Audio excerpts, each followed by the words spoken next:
नमस्कार दोस्तों इस वीडियो में मैं आपको बहुत ही इंपॉर्टेंट टॉपिक के बारे में बताने वाला हूँ।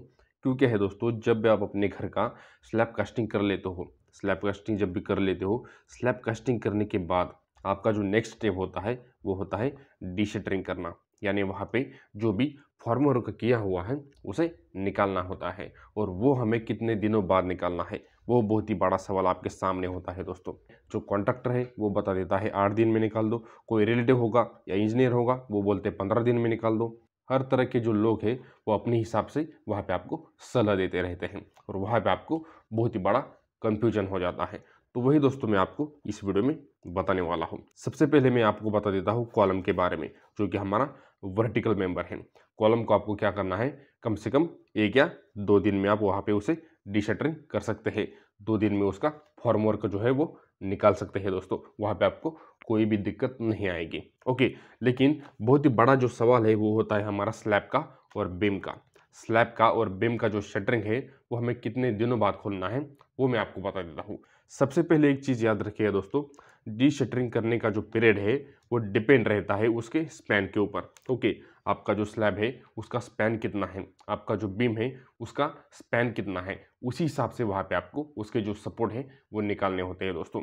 आपको मैं बता देता हूँ, स्लैब का जो स्पैन आपका होगा 4.5 मीटर यानी 4.5 मीटर से आपका जो स्पैन है वो कम होगा स्लैब का, तो उसे आप 7 डेज में डीशटरिंग कर सकते हैं। यानी 7 दिन के बाद वहाँ पे उसे आप डीशटरिंग कर सकते हैं। ओके, आपका जो स्पैन 4.5 मीटर से कम रहेगा तो। ओके, और यदि आपका स्पैन 4.5 मीटर से ज़्यादा रहेगा तो वहाँ पे आपको क्या करना है, उसका जो डीशटरिंग जो पीरियड है वो आपको बढ़ा देना है। डीशटरिंग आपको 14 दिनों बाद आपको वहाँ पे करना है।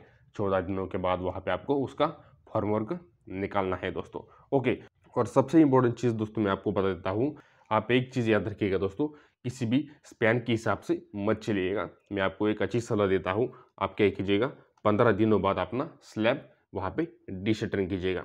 आपका स्पैन के ऊपर मैंने जैसे बताया आपको, स्पैन के हिसाब से मत जाइएगा। क्यों क्या है दोस्तों, आप जब क्या करते हो, स्लैब कास्टिंग हो जाता है, स्लैब कास्टिंग होने के बाद 1-2 दिन बाद आप वहाँ पे क्या करते हो, फर्स्ट फ्लोर का काम शुरू करते हो। वहाँ पे ईंटें बिछा देते हो, क्रश होगा, वहाँ पे बालू होगा, वहाँ पे सभी जो मटेरियल है वो स्लैब पे स्टोर करते हो, और उसका जो सभी लोड है वो स्लैब के ऊपर आता है, और स्लैब का जो है वो वहाँ पे प्रॉपर स्ट्रेंथ वहाँ पे गेन नहीं होता है, इसलिए वहाँ पे स्लैब में क्रैक आने के चांसेस रहते हैं दोस्तों। और वहाँ पे आप क्या करोगे, 7 दिनों बाद अपना स्लैब वहाँ पे डीशटरिंग करोगे तो वहाँ पे आपको बहुत ही बड़ी दिक्कत बन जाती है, वहाँ पे आपका नुकसान हो सकता है दोस्तों। इसलिए हमें क्या करना है, 15 दिनों बाद हमारा जो स्लैब है वो डीशटरिंग करना है दोस्तों। उसके बाद दूसरी इंपॉर्टेंट चीज़ होगी वो है हमारा बीम। बीम का आपका जो स्पैन है वो 6 मीटर से ज़्यादा रहेगा, तो वहाँ पे आपको 21 दिनों बाद उसका डीशटरिंग करना है।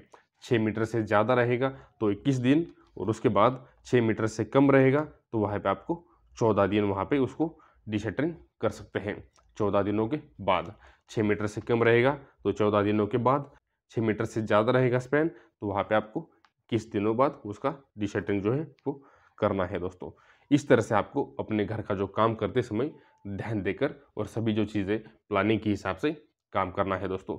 उम्मीद करता हूँ दोस्तों आपका जो कन्फ्यूजन है वो दूर हो गया होगा। ओके दोस्तों, तो दोस्तों इसी तरह के हम सिविल रिलेटेड वीडियोज़ आपके लिए लाते रहते हैं। जब भी आप अपने घर का कोई भी काम करते हो या आप सिविल इंजीनियर हो, तो ये जो चैनल है दोस्तों वो आपके लिए बहुत ही फायदेमंद रहने वाला है। इस तरह के वीडियोज़ देखने के लिए हमारे चैनल को ज़रूर सब्सक्राइब कीजिएगा दोस्तों। चलिए दोस्तों, आज के लिए बस इतना ही। मिलते अगले वीडियो में एक नए टॉपिक के साथ। धन्यवाद दोस्तों।